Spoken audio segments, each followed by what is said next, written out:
automática, pero tenés que controlar lo mismo. Y el patrón no se va a remangar las mangas y se va a poner a embarrarse o a levantar cosas pesadas o a calcinarse al frente de un horno moldeando piezas de fundición, convengamos.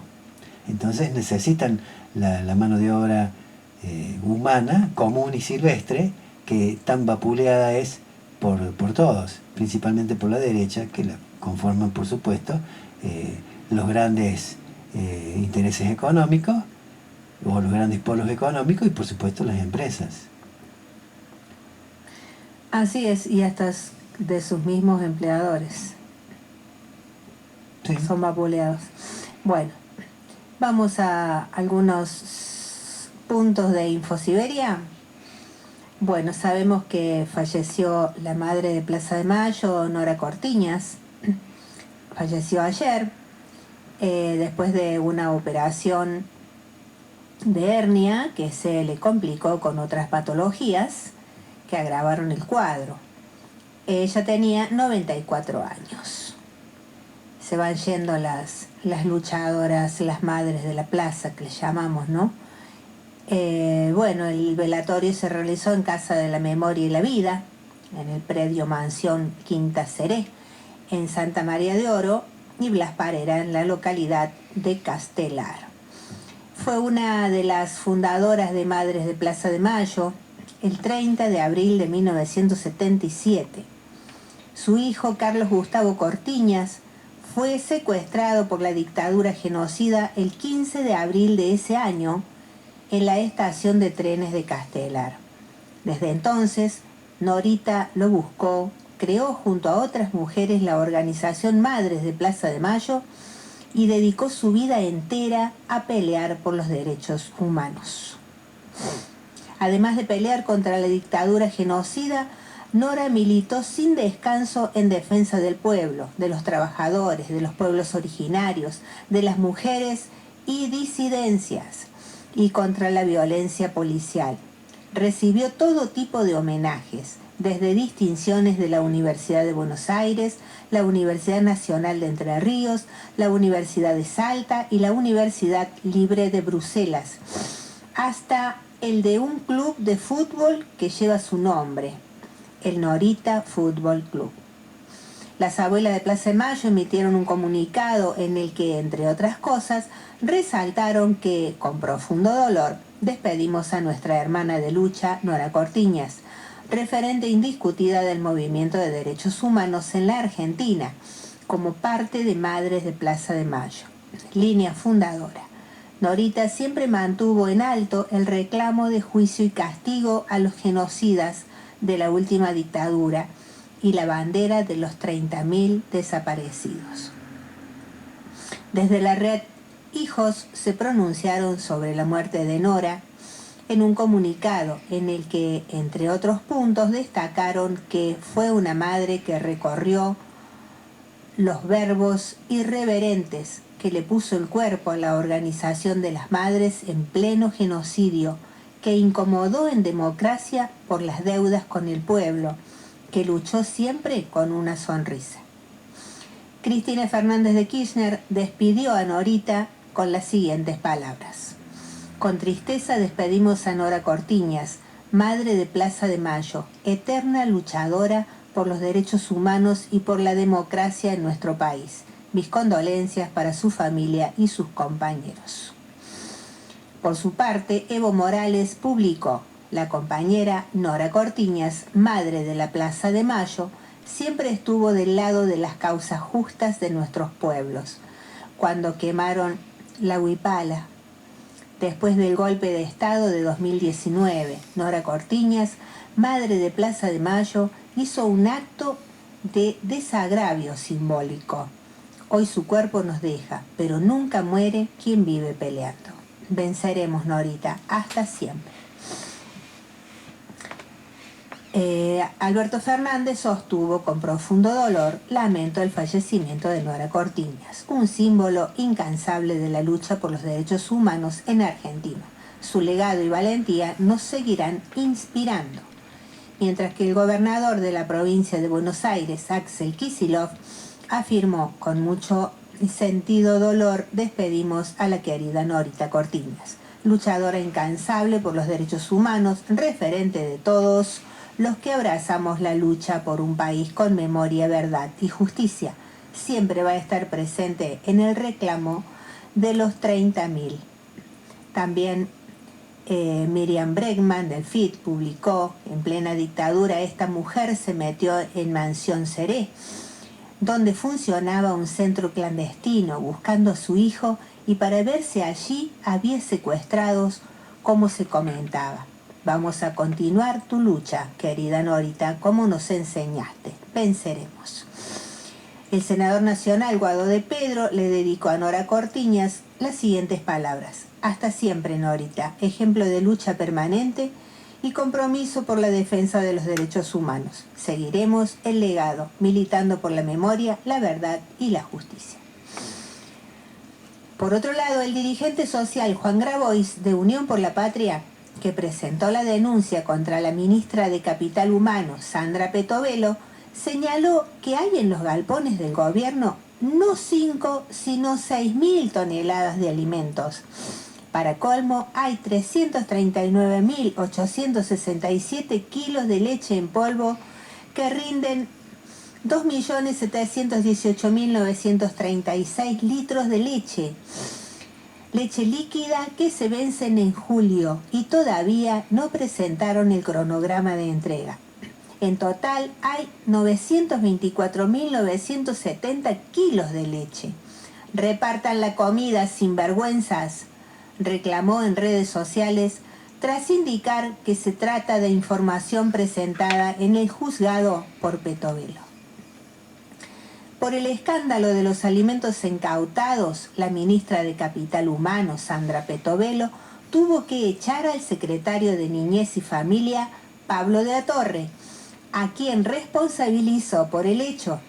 Lo hizo una vez que fue abrumadora la evidencia por el abandono y la negligencia de la política de hambre del gobierno.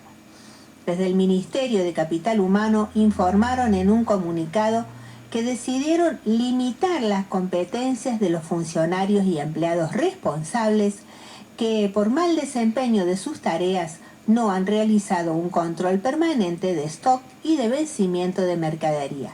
Se realizarán las investigaciones administrativas correspondientes.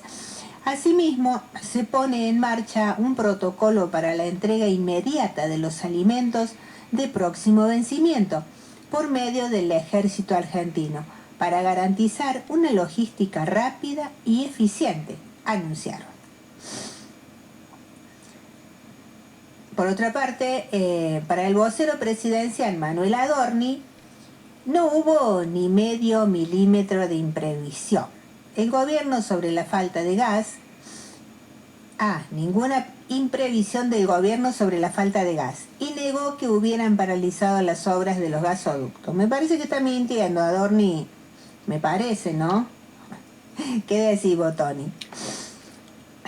Es otra de las tantas mentiras que nos ha estado haciendo desde que asumieron el gobierno. Está clarita la estafa. Adorni también le respondió Cristina, que había dicho que el gobierno logró un superávit trucho. Hay una obsesión de que como no lo hicieron ellos, no lo hacemos nosotros. Que vaya y vea los números. No sé en qué se basa para decir eso. No tengo que contestarte porque desconozco cuál es el sustento numérico para aseverar eso. Bueno, Adorni justificó el aumento del desempleo y la caída de la actividad económica al sostener que es el costo que se ha pagado por sincerar un montón de distorsiones que en algún momento se iban a tener que corregir. Sincerar me hace acordar a alguien. Estamos pagando lamentablemente la fiesta que vivieron unos pocos, que nos vendieron, que a esa fiesta estábamos todos invitados, pero que nunca nos dejaron participar. Muy bien. El presidente, el que ocupa la rosada, Javier Milei, que sigue de gira en Estados Unidos con la tuya, se reunió ahora con el dueño de Facebook, Mark Zuckerberg. Zuckerberg. Decilo, Botoni. Mark Zuckerberg. Zuckerberg, va. Y con empresarios dedicados a desarrollar la inteligencia artificial, a quienes les propuso invertir en un país, el cual se convertirá, según él, en el polo tecnológico. Hoy viajará a El Salvador, donde mañana participará de la asunción del segundo mandato del presidente Nayib Bukele. 7 buques de la Armada empezaron ayer un ejercicio naval conjunto con el portaaviones nuclear de Estados Unidos. George Washington, que está desde hace unos días en el océano argentino. Las maniobras se llevaron adelante en aguas ubicadas al sur de la provincia de Buenos Aires. El embajador yanqui, Mark Stanley, aseguró que esta misión fortalece la asociación y fomenta el entendimiento mutuo con la Armada Argentina. No me gusta ese entendimiento mutuo. Me suena a las relaciones carnales de la época de Menem. Exactamente. Me suena a entrega total. A ver, tras el logro por parte de la Libertad Avanza de un dictamen que permite discutir la ley ómnibus y el paquete fiscal, en el plenario del Senado, el senador Mariano Recalde, de Unión por la Patria, dijo: no descarto que haya corrupción. Bueno. No descarto, como sucedió en otras épocas en el Senado, la existencia de la Banelco o cosas más oscuras. Resaltó en FM Metro al comparar las denuncias por coimas que hubo durante el gobierno de la Rúa para aprobar una reforma laboral. Eso es evidente que hay cosa turbia. A ver.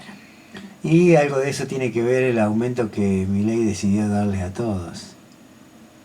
Sí, los compra con la platita nuestra, por supuesto. Exacto. Y lamentablemente nuestros representantes, que no nos representan para nada, les importa más engordar la caja de ahorro o la cuenta bancaria que hacer algo realmente por el país.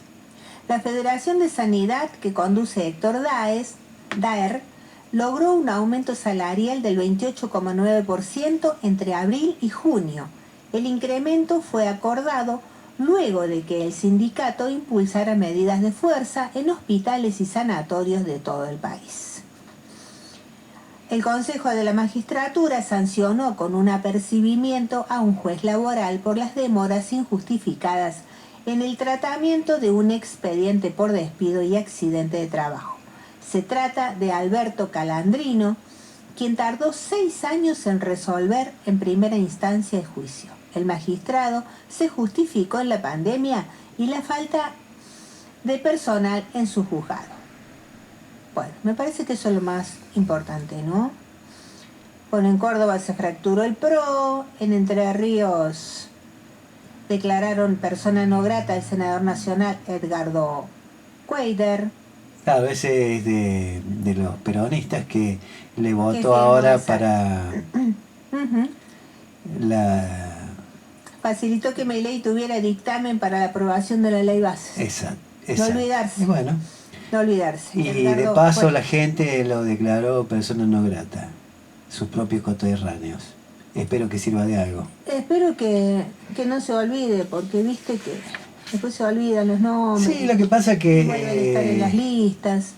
Es como aquella canción folclórica que decían las vaquitas son ajenas y Sí. la pena Las penas son de nosotros y y las vaquitas son son bueno, en este caso es la guita es de este señor y la bronca es de nosotros, el pueblo. Tan simple como eso. Bueno, en Corrientes el legislador autonomista José Antonio Romero Brisco presentará en la Cámara de Diputados de la provincia un proyecto de ley para cobrar la atención médica a extranjeros.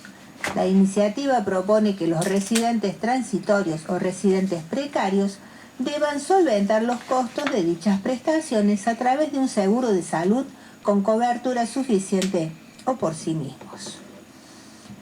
Bueno, Tony, te dejo para que sigas tú. Bien, vamos a retomar lo que habíamos comenzado el miércoles pasado con respecto a cambiar el nombre a los Juegos Evita. Habíamos dicho que el que está al frente de la Secretaría de Deportes es Daniel Scioli, quien ahora es acérrimo libertario. Y bueno, lo que siempre decimos, muchos de esos que dicen que se postulan para un puesto político para hacer algo por el país o por la comunidad o por la ciudad, por lo que sea, es todo verso. Lo único que les interesa es llegar para llenarse el bolsillo, convertirse en los nuevos ricos. Y algunos que ya son ricos pero no les basta y siguen, digamos, pellizcando guita de un lado y de otro, como es el caso de Scioli y de muchos otros, por supuesto. La cuestión es que, a partir de la información que se conoció públicamente por el posteo de Lurati, el Partido Justicialista de Mar Chiquita resolvió declarar persona no grata al ex gobernador, refiriéndose a Scioli. Mediante un comunicado, el peronismo de esa localidad repudió enérgicamente al actual secretario de Deportes del Gobierno Nacional, al que definió como nefasto. No solo es el cambio del nombramiento de un torneo histórico de 75 años, sino que es su nefasta política de ajuste, cercenando en un 70% los recursos de viajes, alojamiento y comida de cientos de miles de jóvenes deportistas de todo el país, dice el comunicado, que finaliza advirtiendo que la gestión de Mar Chiquita es caracterizada por su excelencia en la gestión deportiva, por lo que entendemos que el accionar del señor Daniel Scioli al frente de Deportes afecta profundamente a nuestros deportistas locales y a nuestros vecinos. El recorte. En el hilo de X, o Twitter como se denominaba antes, en que expone su disconformidad con la medida nacional, Lurati advierte que el recorte en disciplinas y categorías reduce la convocatoria a las y los deportistas en un 70%. Esto implica quitarle la posibilidad de desarrollo deportivo y recreativo a miles de jóvenes, federados y federadas del país, que necesitan de los torneos nacionales para probarse y clasificar a instancias de nivel internacional. Y agrega que el gobierno nacional se entiende de los gastos de transporte, hotelería y comida de los participantes. En ese sentido, desde la provincia de Buenos Aires, queremos solidarizarnos con el resto de las provincias que por distancias o por no contar con un sistema de competencias propio, tienen que hacer una erogación presupuestaria mucho mayor para garantizar la competencia, sostiene Lurati, que tiene bajo su órbita los Juegos bonaerenses, en los que el año pasado se logró romper el récord de participantes con más de 470.000 inscriptos. En diálogo con Buenos Aires 12, Lurati aseguró que la única reunión que habían tenido con las autoridades nacionales había sido convocada para avisar que no hay plata. Parece que la agenda deportiva argentina la maneja el Fondo Monetario Internacional, deslizó. La Subsecretaría de Deportes no escapa a lo que se vive en todas las áreas de la provincia de Buenos Aires, como consecuencia del ajuste integral que efectúa el gobierno nacional, no solo porque discontinuaron programas establecidos, sino también porque los clubes tienen una dificultad extra que tiene que ver con los bajos ingresos de los trabajadores y la inflación que asfixia. Describe el funcionario, que advierte que, en ese contexto, la gente tiene que reducir gastos, entonces deja de pagar la cuota de club o la ropa deportiva de sus hijos, y eso representa, dentro de la comunidad deportiva, una segunda instancia del ajuste. La situación obliga a un esfuerzo general de la política deportiva de la provincia, desde donde advierten que resulta primordial destacar que hay un abandono total por parte de la Secretaría de Deportes de la Nación. Hay programas como Clubes en Obra que están paralizados y se desconoce si continuarán, y ante eso peligra mucho el desarrollo deportivo. Y después hay otro programa, el polideportivo, que era una transferencia directa a los municipios para obras de pequeña y mediana infraestructura. Aunque advierte que la provincia no puede, con su presupuesto, reemplazar de manera total la intervención de la nación, Lurati asegura la gestión que encabeza Axel Kicillof entiende que el deporte es fundamental para la construcción de la comunidad. Lo que sucede en los Juegos bonaerenses se divide en dos proyectos sumamente importantes para nosotros, dice y explica. Uno dura un año y es la excusa de juntarse a participar, descubrir una disciplina, sus reglas, de encontrar una referencia en los profes, entrenadores, de disfrutar las etapas locales, regionales, interregional y provincial. Es una excusa para juntarse con otros, incorporar valores, entrenamiento, comer bien y decir, armo el bolso y me acuesto temprano porque mañana tengo una final. Pero después agrega, hay un proyecto que dura toda la vida porque hace que la persona se sienta parte de una experiencia significativa que le hizo conocer amigos y ciudades, o algunos, por primera vez, el mar. La pasan bien, se sienten miembros de una delegación, van a un hotel, tienen todas las comidas pagas y eso te marca para toda la vida, define. Hay un montón de deportistas que llegan al alto rendimiento y que si no fueran por los Juegos bonaerenses no lo hubieran logrado, pero además los Juegos bonaerenses son deporte y construcción de comunidad y eso es fundamental. Y a la larga trae sus frutos, porque sin esta política serían muchísimos menos los jóvenes que conocerían el atletismo, la natación o los deportes menos masivos. Asegura Lurati que sentencia que, con esas características, los Juegos bonaerenses abren la puerta hacia el conocimiento. Y dicho esto, tengo una entrevista que le han hecho a Raúl Timerman, muy interesante.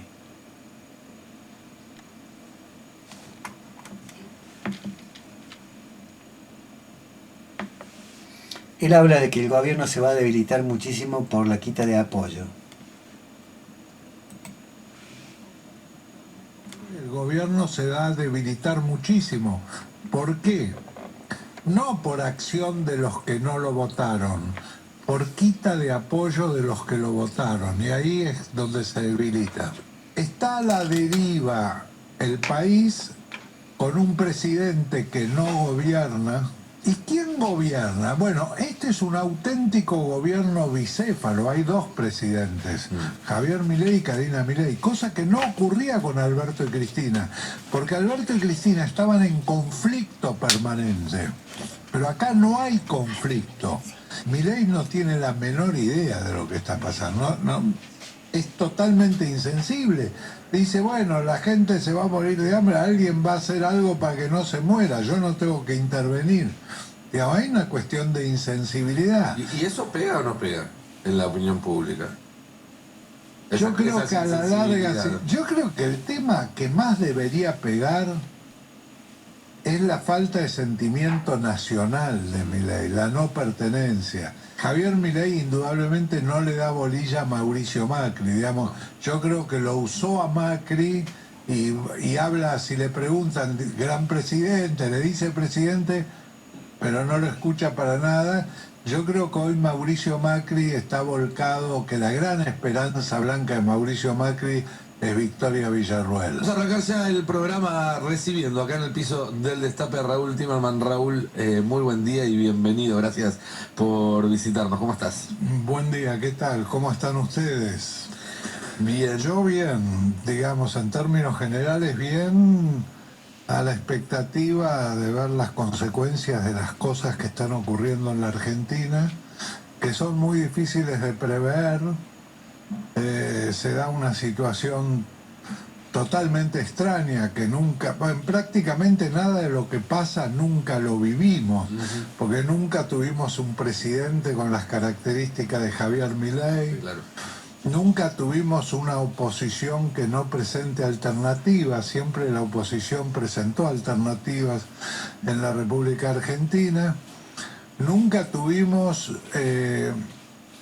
este nivel de aceleración de precios versus salarios. Tuvimos inflaciones altas, pero no esa lucha desigual entre los precios y los salarios, o sea, una pérdida de poder adquisitivo brutal que se dio en 3 meses, entre enero, febrero y marzo. El poder adquisitivo de los ingresos fue tremendo.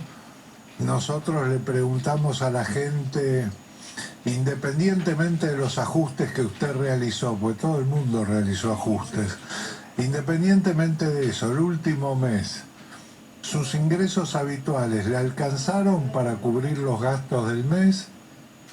¿Tuvo que utilizar ahorros o tuvo que pedir prestado?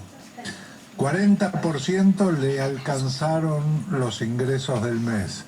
El 60% restante se dividió mitad, 30, que tuvo que usar parte de sus ahorros, y la otra mitad, 30, que tuvo que pedir prestado. Ahora yo puedo usar ahorro este mes, el mes que viene, el otro. En algún momento se acaba. Se acaba. Porque además Milei agarró un país en el cual la gente ya venía usando los ahorros para llegar desde hace varios años, no era un país en bonanza. No, no era un país en bonanza. Hay características diferentes, pero no era un país en bonanza. Pero era un país en el cual había trabajo. Ya, eso desde ya. Y lo mismo pasa con los préstamos. Me pueden prestar hoy, mañana, pasado.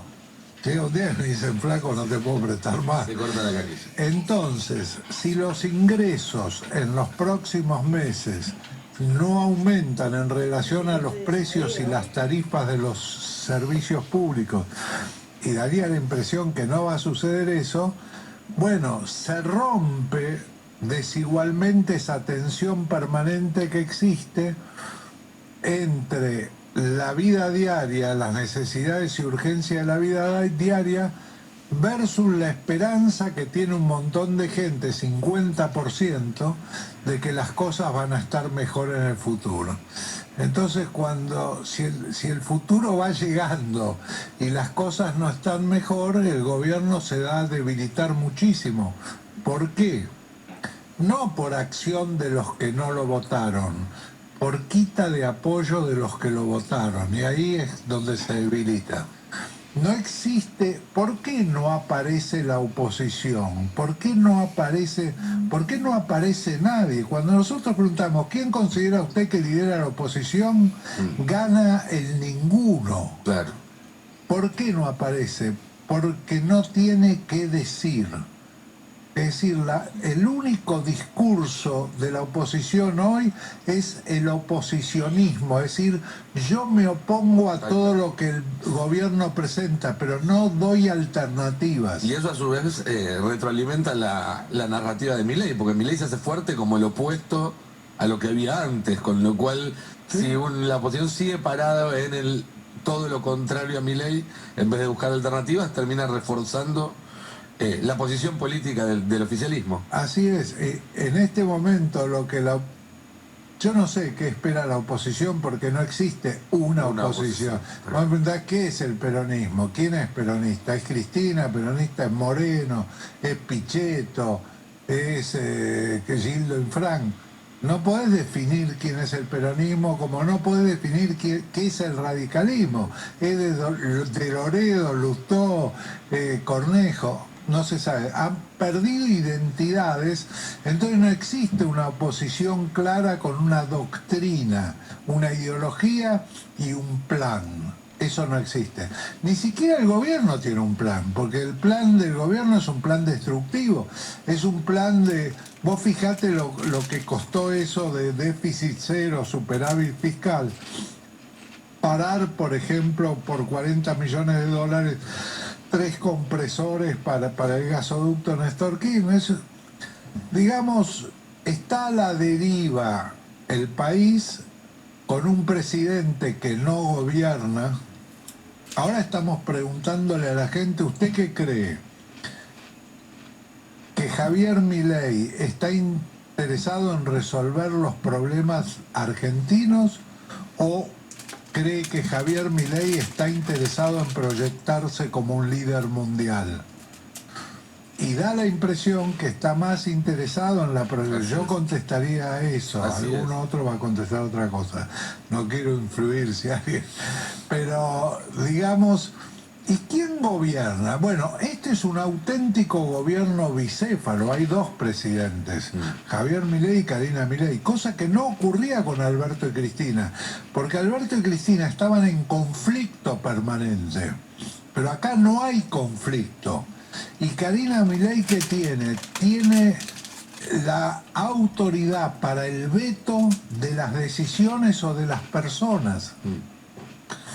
Y aparece ahí una tercera figura que es Santiago Caputo, que tiene un discurso a través de estos alter egos en las redes que se arma, que supuestamente son anónimos, pero que todo el mundo ya los lee asumiendo que se trata de él, que tensiona permanentemente con la democracia, algo que el propio Milei hizo durante la campaña, digamos. Y aparece, ahora hay dos escenarios, se aprueba la ley de bases o no se aprueba la ley de bases, pero en ambos escenarios pareciera que el siguiente paso prescinde un poco del Congreso, ya sea por una pelea o porque va a haber una cesión de poderes que le va a permitir al presidente hacer reformas y demás sin ir a buscar, con lo cual va a haber un ámbito más autoritario. ¿Hasta dónde? Se ha hablado mucho en los últimos años cómo la insatisfacción democrática abrió la puerta a experimentos de derecha y demás. En el caso argentino, porque Milei se inscribe en esa tradición, ¿hasta dónde hay anticuerpos o vos ves anticuerpos de la sociedad contra una deriva más autoritaria? Bueno, hay una demanda fuertísima de ejercicio de la autoridad. Eso está claro. La contracara de Alberto Fernández, digamos. Alberto Fernández nunca usó la autoridad, digamos. El único gesto de autoridad que recuerdo es haberlo echado a Ginés González García. No recuerdo otro, estoy tratando de... No pudo ni siquiera... Pensá que los 2 primeros años tenía el Parlamento a favor, diputados y senadores, no pudo nombrar Procurador General de la Nación. Sí, el que estaba provisorio en la época de Macri. Bueno, entonces hubo una demanda de ejercicio de la autoridad. Claro que se cae fácilmente en el autoritarismo. ¿Por qué? Porque primero vos me nombraste a Santiago Caputo. Te digo, el trabajo que está haciendo Santiago Caputo para esta estructura de gobierno es excelente. Digamos, lo mantiene a Milei hablándole a su gente todos los días. Y al 44%.